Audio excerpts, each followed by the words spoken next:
Bonjour tout le monde, ravi de vous retrouver pour l'émission du lundi 5 juillet 2021. On est toujours sur un marché qui stagne. Regardez, je vais sur le Bitcoin, on est toujours, regardez, sur ce rectangle ici, qu'on peut même visualiser désormais en weekly, qui s'établit depuis le mois de mai, depuis le 17 mai 2021. Regardez, hier on a clôturé sur la bougie hebdomadaire, ici, au-dessus, toujours et encore, de cette ligne de support, regardez, qui vient chercher à chaque fois les corps de chandelle. On est venu le chercher à cet endroit-là, donc c'était effectivement la clôture et le début de la semaine d'après. Et là, la même chose, clôture, début de la semaine d'après, c'est pareil. Mais à chaque fois, regardez, on fait des mèches d'excès hyper bearish, on a même touché il y a 2 semaines les 28 000 $. Mais on le voit ici en weekly, on a l'impression que le marché ne veut pas clôturer en dessous des 34 600 $ approximativement. Là on débute la semaine à nouveau sur une bougie rouge qui descend plus bas que cette ligne de support. Est-ce que un jour ou l'autre on va réussir à clôturer une bougie en dessous de ce niveau? Et si c'est le cas, jusqu'où est-ce qu'on pourrait descendre? Eh bien je pense que ce niveau ici de rechargement que j'ai représenté finalement, qui représente toute la hausse entre le mois de mars 2020 et le sommet ici en avril 2021, eh bien on a le retracement ici de Fibo au niveau des 61,8 et des 78,6. Donc pourquoi pas avoir un Bitcoin qui revient approximativement entre les 27 000 et les 18 000, 17 000 $. Si jamais on avait cette configuration bearish qui venait à être confirmée. Malgré tout, si on a un scénario un peu plus bullish, vous connaissez les niveaux. Si on a un bull run qui est plutôt sur une phase de retracement, ce qui est aussi fort probable qu'on décide de ne pas revenir dans cette zone de rechargement, mais qu'on s'arrête sur les niveaux actuels pour finalement établir un nouveau sommet. Derrière, on a le niveau des 87 à 100 000 $ qui sont facilement atteignables également. Pour ceux qui ne connaissent pas ces niveaux, qui ne savent pas comment je les ai calculés, parce que vous rejoignez peut-être la chaîne seulement maintenant, je vais vous montrer un petit peu comment j'ai établi ces niveaux-là. Donc j'ai pris un graphique finalement en logarithmique comme ceci, et je me suis dit que là j'allais pouvoir mettre un Fibo de prolongation qui allait chercher ici le crash de 2015, donc où on avait touché environ les 156 $, pour ensuite aller chercher le sommet de 2018-2017, aux alentours des 20 000 $ approximativement, on était même un petit peu en dessous, et ensuite ici le bottom, lorsqu'on a eu le crash ces 3 dernières années, ici où nous sommes revenus aux alentours des 3200, nous avons même touché les 3800 en mars 2020, et derrière, regardez, on a les objectifs qui viennent se dessiner. Alors là, je ne l'ai pas parfaitement mis, j'aurais pu sélectionner les aimants pour le faire parfaitement, mais clairement, j'avais mis les rectangles au bon niveau, donc vous voyez ici que normalement, les 268 arrivent au milieu de ce rectangle, aux alentours des 55 200 $. Ici, on est des 423,6 de Fibo aux alentours des 87 000, donc on le voit à chaque fois, ce sont des niveaux pertinents. Par exemple, on s'est arrêté pile poil au 261,8 avant de retracer. On s'était arrêté de façon assez express au 161,8 également pour effectuer un petit retracement sur le Bitcoin. Et donc peut-être que les 423,6 feront un petit peu la même chose, le même effet. Derrière, on n'a plus d'objectif parce qu'on a un marché qui était tellement bullish ces derniers temps que si on décide de monter au-dessus de ce niveau-là, il va falloir s'appuyer sur d'autres facteurs pour essayer d'identifier des zones de résistance. Même si effectivement, il y a toujours les chiffres psychologiques qui sont généralement des bons indicateurs de résistance, à savoir par exemple les 100 000. Peut-être qu'il y a des personnes qui se disent à 100 000 $ le Bitcoin, moi je désire le vendre, et donc c'est à cet endroit-là que peut-être il risque de retracer et de descendre un petit peu, parce qu'il y a beaucoup de personnes qui, dès que ça va toucher les 100 000, bim, ils vont déclencher leur vente. Vous voyez, ce sont des chiffres psychologiques pareil pour les 200, peut-être pareil pour les 300 000, si jamais le marché était amené à aller aussi haut, mais bon voilà, ça serait vraiment quelque chose d'exceptionnel. Bien sûr, on ne va pas seulement s'appuyer sur des chiffres psychologiques, on peut également regarder les indicateurs long terme que je fais avec vous régulièrement sur la chaîne, puisqu'on observe sur ces indicateurs un petit peu les cycles du Bitcoin depuis sa création. On voit qu'à chaque fois qu'on est au-dessus des niveaux sur ces indicateurs, eh bien ce sont des zones très spéculatives avec une sorte de bulle qui derrière est amenée à retracer. Lorsqu'on est sur un niveau très très bas, effectivement c'est l'inverse, c'est probablement le moment d'acheter, et on arrive bien à visualiser les zones également sur ce genre d'indicateurs. Il y en a une dizaine de différents et c'est bien de les regarder au quotidien. Et derrière il y a aussi la possibilité par exemple de se mettre des Fibos, enfin de faire des analyses un peu plus court terme. On pourrait très bien reprendre cette hausse, reprendre cette baisse ensuite. Donc là je suis en logarithmique, mais je peux l'enlever. Vous voyez qu'en fait finalement c'est quand même un retracement assez important ici. On est quand même revenu au 61,8 de Fibo quasiment. Admettons que le Bitcoin décide de s'arrêter à cet endroit là et qu'on ne baisse pas plus bas. Eh bien on pourrait sans problème se mettre un Fibo de prolongation comme ceci. Tout à l'heure je vous l'ai fait sur du très long terme, donc c'était quelque chose de très très fiable. Là on est sur du plus court terme, on est sur un Fibo de prolongation qui date depuis mars 2020, donc on est sur un an, un peu plus qu'un an environ. Et Et derrière, voilà, regardez les objectifs. Nous avons les 123,6 ici, les 161,8, les 261,8. Pour voir si ce Fibo est pertinent, il va falloir voir si à chaque fois, effectivement, eh bien, on vient s'arrêter sur des niveaux. Par exemple, si là, on décide de s'arrêter entre les 61,8 et les 78,6 pour retracer, on pourra peut-être se dire que ce Fibo n'est pas si pertinent qu'il va falloir essayer d'en trouver un autre. Si on vient s'arrêter par exemple pile poil au 100%, eh bien on se dira ah oui effectivement là ce Fibo il a l'air pertinent, hein. Surtout si ensuite après derrière il fait ça, eh bien on se dit voilà à chaque fois qu'il vient chercher un niveau, eh bien ce Fibo semble jouer son rôle de résistance à chaque fois. Donc voilà, ce sera quelque chose qu'on suivra sur la chaîne, on essaiera à chaque fois d'identifier ce genre de choses, et peut-être que voilà ici on pourrait identifier des niveaux supérieurs. Vous auriez par exemple les 161,8 à 128 000 $, les 261,8 à 188 000 et les 361,8 et les 423,6 ici sur des niveaux encore supérieurs. Après voilà, ça reste très spéculatif, on est encore sur cette ligne basse, qui sait, peut-être qu'on va intégrer cette zone de rechargement, ce qui va déplacer notre Fibo et ce qui nous donnera des targets complètement différentes. Voilà pour ça, bon c'était un petit point sur le Bitcoin sur du long terme avec une petite explication pédagogique de comment est-ce qu'on peut essayer de trouver les niveaux de résistance, de support. Il y en a probablement beaucoup d'entre vous qui regardent d'autres chaînes YouTube avec des analyses différentes. Par exemple, Crypto Analyse FR, lui il fait beaucoup de choses avec les Fibonacci, mais notamment concentré sur la stratégie de l'héliotisme. Finalement ça se ressemble, mais en fait peu importe les stratégies que vous utilisez, vous pouvez très bien faire de l'héliotisme. Généralement dans l'héliotisme on se fait par exemple 2 scénarios et dans ces 2 scénarios, eh bien on en a un qui est bullish, un qui est bearish. On a souvent des préférences, on essaye d'estimer un petit peu. On a des niveaux de support et de résistance sur des graphiques qui sont des fois même sur du plus court terme. Donc c'est assez fiable et c'est assez pertinent également. Mais on peut également se tromper bien sûr sur le scénario que l'on imagine. Donc en fait, peu importe les indicateurs que vous utilisez, si vous les trouvez pertinents par rapport au graphique que vous avez devant vous, c'est que probablement ces indicateurs que vous utilisez sont les bons pour vous en tout cas. Là ici par exemple je vous ai mis des bandes de Bollinger, vous voyez que donc sur ces bandes on a une borne hausse, une borne basse et puis une ligne au milieu. Si c'est un indicateur sur lequel vous êtes à l'aise, pourquoi pas l'utiliser, il n'y a pas de règle exacte, c'est pas parce que j'en parle jamais sur la chaîne par exemple que cet indicateur n'est pas bien en fait. Chacun fait selon ce qu'il trouve effectivement pertinent. Regardez ici on avait poussé, on était allé pas mal au-dessus finalement de cette ligne. Après moi j'ai du mal à estimer, de me dire voilà tiens pourquoi est-ce qu'on ne va pas plus haut, etc. Quand je vois ça j'ai pas de joli niveau de résistance, mais malgré tout on voit qu'on avait fait un excès haussier par rapport à cette ligne que vous visualisez de façon pas très précise à cet endroit-là, qui est la bande de Bollinger.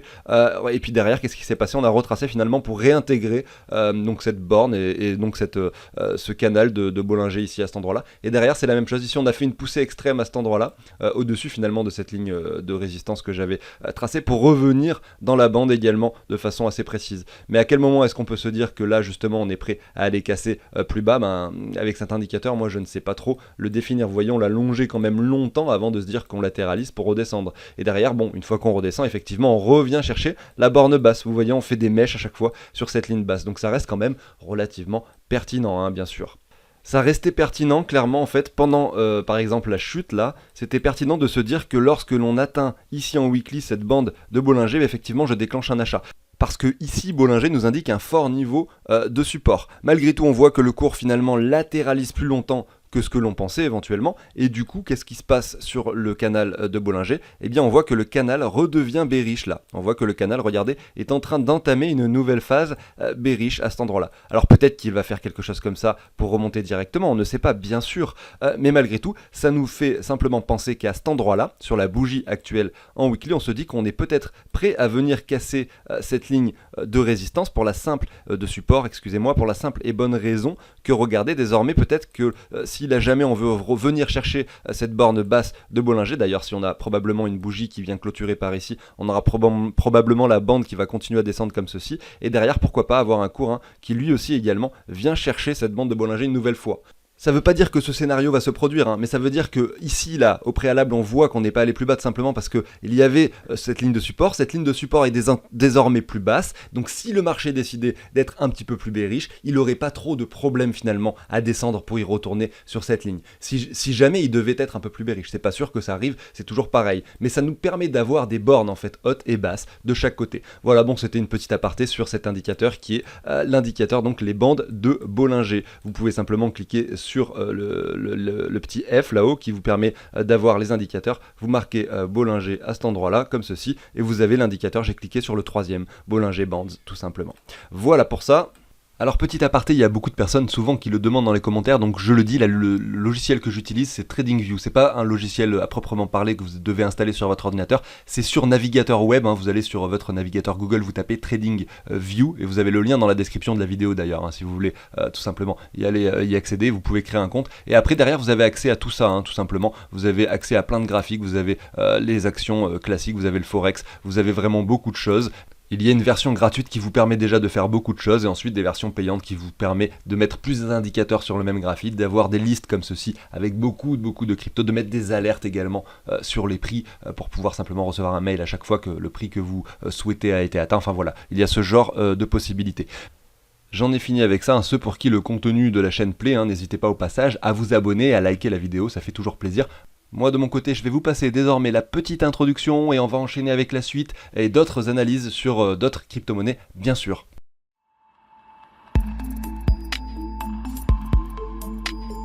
Avant de débuter, je vais vous parler d'un tableau que je vous partage sous l'échange d'une donation qui vous permet de récapituler tous vos investissements et de calculer vos plus et vos moins-values. Ceux qui connaissent déjà ou ceux qui ont tout simplement qui ne sont pas intéressés, n'hésitez pas dans la barre de lecture de la vidéo à avancer à l'étape suivante sur le début des analyses.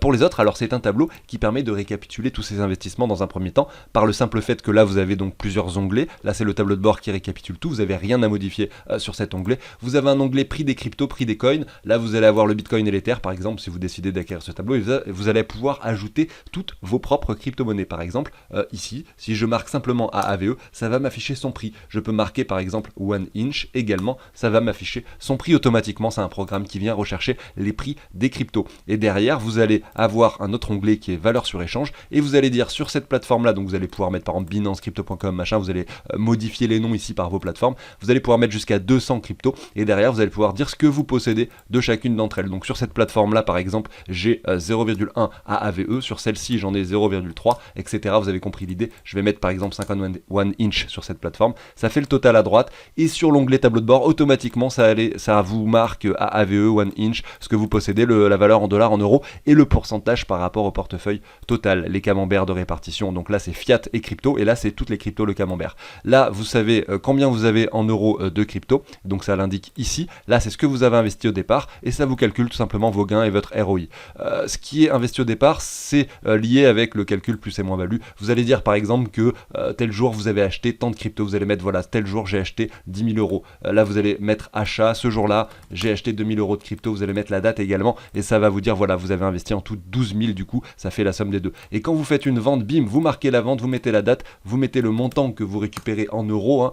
Donc si vous vendez par exemple du bitcoin pour des euros, vous allez mettre voilà, je récupère tant en euros. À ce moment-là votre portefeuille total vaut par exemple 16 892, hein, la valeur est récupérée ici en haut à gauche, hein, tout simplement pour vous aider à l'entrer manuellement. Et derrière, ça vous dit donc 16 892, ça vous dit voilà, sur les 3 000 euros que vous récupérez, sachant qu'au début vous avez investi 12 000 et que vous avez 16 800 en portefeuille actuellement, vous avez sur les 3 000 euros 868 euros de plus-value à déclarer par exemple. Et là, si vous mettez toutes les ventes de votre année 2021, vous allez savoir le total des plus-values à cet endroit-là. Voilà comment ça fonctionne. Le tableau est disponible sur Google Sheet, hein, c'est pas sur Excel. Et vous avez un petit onglet avec un tuto qui vous explique chaque action que vous pouvez faire sur ce tableau. J'ai quasiment tout expliqué, mais voilà, j'ai détaillé à l'écrit ici. Et vous avez mon mail, si vous avez des problèmes que vous n'arrivez pas à résoudre, je vous aide jusqu'à ce que tout fonctionne sur votre ordinateur. J'en ai fini avec tout ça, on continue directement avec la suite. Alors je vais vous parler une énième fois, ça fait plusieurs fois que j'en parle, hein, de la plateforme Celsius. Il y a un token qui est associé qui se comporte très très bien. C'est une plateforme qui marche très très bien. Je suis moi-même surpris, j'ai commencé à l'utiliser il y a un an. Et effectivement, à chaque fois, je suis récompensé chaque semaine dans le token Celsius, CEL. Et donc, vu qu'il prend de la valeur, eh bien effectivement, c'est assez rentable. Hein. À savoir qu'en fait, tout simplement, vous allez pouvoir gagner des tokens en mettant des cryptos sur la plateforme et en touchant des intérêts annuels dessus. Par exemple, donc je vais aller dessus pour vous montrer. Là, je suis sur la plateforme. Donc, vous avez sur les stablecoins, ici vous avez 8,88% actuellement. Par exemple, si je descends un peu plus, est-ce qu'on peut voir, voilà, par exemple, sur le Bitcoin, vous avez 6%. Sur l'Ether, donc là, ils vous disent, vous pouvez en mettre que jusqu'à 100 maximum, hein, vous avez 5%. Sur le Celsius lui-même, vous avez 4%, donc vous allez en générer des intérêts sur vos intérêts, donc c'est les intérêts composés, c'est intéressant. Le SNX, 13-14%, donc là, c'est très intéressant. Le Matic, 10% également. Vous voyez, donc c'est assez sympa comme plateforme. À savoir que votre argent n'est pas bloqué et que vous pouvez le récupérer à n'importe quel moment. Vous allez, si vous mettez des bitcoins ou de l'ether ou n'importe quoi dessus, ici vous avez vu, il y a beaucoup de cryptos disponibles, un BNT, AAVE, etc. Vous pouvez les récupérer n'importe quand pour les renvoyer sur votre adresse, sur votre MetaMask, sur votre Binance, ce que vous voulez tout simplement. Comment ça se passe? Donc là, en fait, j'en avais parlé plusieurs fois sur la chaîne sans avoir même regardé et sans avoir su même qu'il y avait la possibilité de faire du parrainage. Donc désormais que j'ai vu qu'effectivement il y avait un bonus donc de 40$ pour vous et de 40$ pour moi si jamais vous vous inscrivez sur la plateforme et que vous déposiez donc 400$, je crois, donc pendant 30 jours, ben voilà, je vais recevoir 40$ et vous aussi, donc c'est assez intéressant. Et en plus, là, je vois qu'il y a une autre promo en ce moment qui est donc qui vous permet de récupérer 50$ en Bitcoin. Tout simplement en téléchargeant l'application, vérifiez votre compte, entrez votre code promo qui est donc celui-ci, HODL50, et derrière vous allez avoir 50$ de Bitcoin si vous transférez 400$. Donc c'est pareil, en gros si vous passez par mon lien et qu'en plus vous faites avec ce code promo, vous allez toucher 40$ je pense de la plateforme de référal bonus, et en plus vous allez toucher donc 50$ de Bitcoin. Donc en mettant simplement 400$ dessus, qui effectivement, admettons que vous avez des cryptos qui sont stockés, vous ne faites rien avec, vous les mettez dessus tout simplement pour toucher des intérêts avec, et en plus vous allez gagner 90$ tout simplement. Donc c'est quand même une opération assez rentable, on va dire. Je vous mets mon lien dans la description pour ceux qui veulent l'utiliser, ça soutiendra la chaîne et donc je vous remercie pour ça. Savoir que effectivement les 400$ que vous allez mettre, il faut les laisser un mois dessus pour pouvoir toucher les bonus, c'est le petit détail à comprendre. Voilà, donc je continue du coup avec le graphique de ce token. Et on visualise ici que voilà, ça a été assez bullish ces derniers temps. Moi j'avais commencé à l'utiliser donc au mois de juin 2020. Regardez, depuis par rapport au Bitcoin, le token a pris 450% par rapport au Bitcoin, et ça a fait x10 par rapport du coup au dollar. Et donc tous les intérêts que j'ai touchés en Celsius à l'époque, finalement on fait x10. Donc les intérêts que j'avais qui étaient que de 8% par exemple sur l'Ether, finalement ça m'a fait beaucoup plus d'argent que seulement 8%, puisque le Celsius a pris beaucoup de valeur. Alors qu'est-ce qu'on peut se dire? Moi je me suis dit ça en fait, je me suis dit que j'allais mettre de l'argent dessus, toucher les intérêts en Celsius, et que je m'en fichais du cours du Celsius. C'est-à-dire que si par exemple, admettons, là je me mets, on va se mettre en daily, admettons, là le Celsius est en train de monter actuellement. Admettons, on vient de faire un double top ici et qu'on voit un marché qui redescend et qui crache comme ceci. Eh bien, vous allez toucher les intérêts en Celsius chaque semaine. Donc, ça ne va pas correspondre, par exemple, à un pourcentage et donc à une valeur en dollars. En gros, par exemple, si vous avez de l'Ether, que vous avez vaut 10 000 € sur la plateforme et vous allez toucher, par exemple, 5%. Donc, ça fait 500 par an. Ça va diviser ça par 52 pour savoir combien ils vont vous rémunérer chaque semaine. Et donc, vous allez toucher des Celsius. Et donc, à chaque fois qu'il va crash, vous allez en toucher de plus en plus des Celsius chaque semaine. Si le Celsius crache et que l'Ether ne crache pas par exemple, eh bien chaque semaine vous allez toucher des Celsius, ce qui va permettre tout simplement de lisser votre acquisition de Celsius sans même vous en occuper, puisque c'est les intérêts qui tombent. Donc en fait, même si le marché crache, finalement ça peut être bénéfique pour vous, puisque vous allez en accumuler sur des prix différents du Celsius. Vous allez en avoir donc pas mal, un certain nombre au bout de par exemple 4, 5, 6 mois, et si derrière ce token décide de performer à nouveau, eh bien c'est à ce moment là que vous allez être très bénéfique, et que finalement ça aurait été intéressant d'être resté patient pendant cette période, tout simplement à accumuler du Celsius sans avoir investi un centime finalement, parce que c'est de l'argent que vous auriez eu en crypto sur d'autres plateformes par exemple. Moi j'essaye d'établir des stratégies comme ça. Je vais pas acheter une crypto exprès pour la mettre sur Celsius, c'est des cryptos que je possède ailleurs, que finalement dorment sans rien faire et que je mets dessus, vous voyez.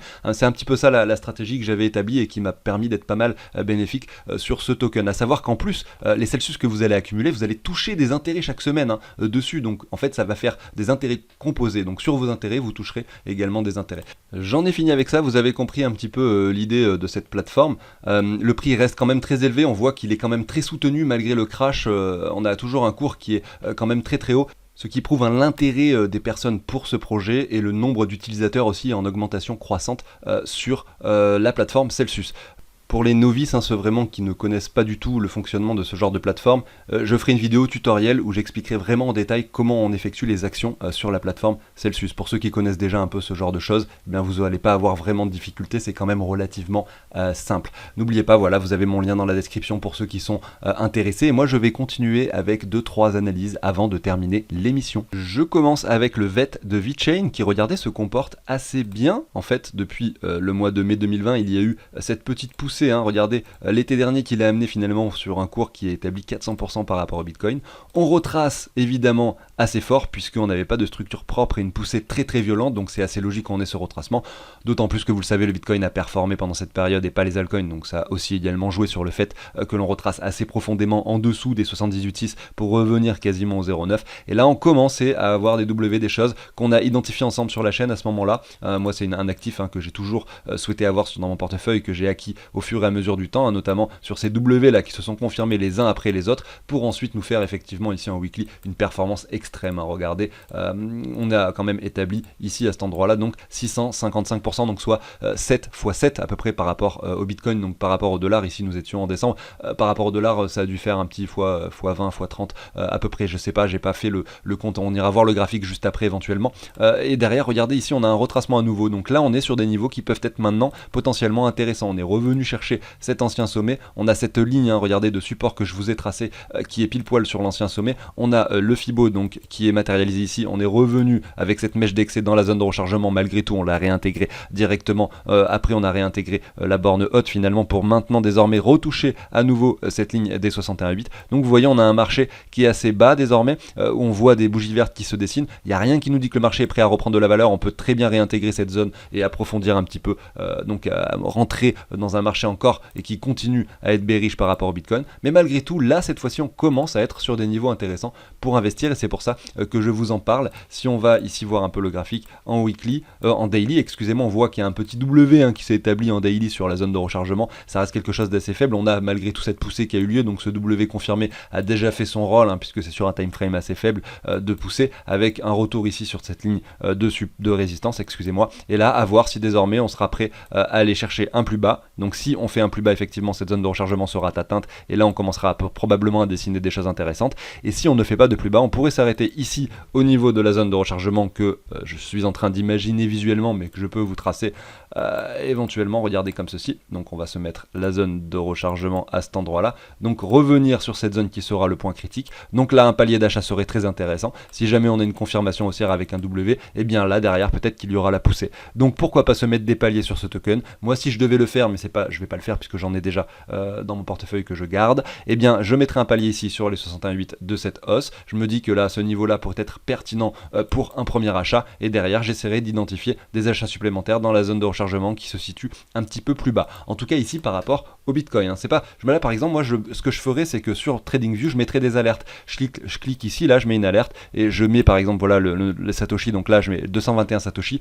je modifie les 250 par 221, je positionne l'alerte, vous voyez il y a un trait orange qui se met, dès que c'est déclenché je reçois un mail et hop à ce moment là je déclenche l'achat, pas forcément avec des bitcoins, je le regarde par rapport au Bitcoin, mais je peux faire l'achat sans problème avec donc des dollars, vous imaginez bien, ou des USDT ou des Ethers ou n'importe quoi en fait, c'est juste que là il y a une bonne configuration par rapport au Bitcoin, ce qui me dit que potentiellement cet actif peut performer derrière, peu importe avec quoi je l'achète en fait, vous comprenez un peu l'idée, et derrière je mettrai en fait un autre palier ici dans la zone donc de rechargement, donc plus long terme, si on reprend toute la hausse ici qui reviendrait ici entre les 216 et les 140 Satoshi approximativement. On peut aller le voir par rapport au dollar et coupler les informations, Vous pouvez vous mettre des alertes par rapport au dollar sans problème, moi je le fais par rapport au Bitcoin, mais il n'y a rien d'obligatoire, c'est vraiment selon votre ressenti. Mais là regardez, le Fibo est déjà placé, on est déjà dans la zone de rechargement, donc les niveaux actuels peuvent être pertinents pour déclencher un achat, même si on peut toujours également de la même façon se mettre un Fibo et attendre, pourquoi pas un petit retour dans cette zone, pour imaginer peut-être un W qui se produirait par la suite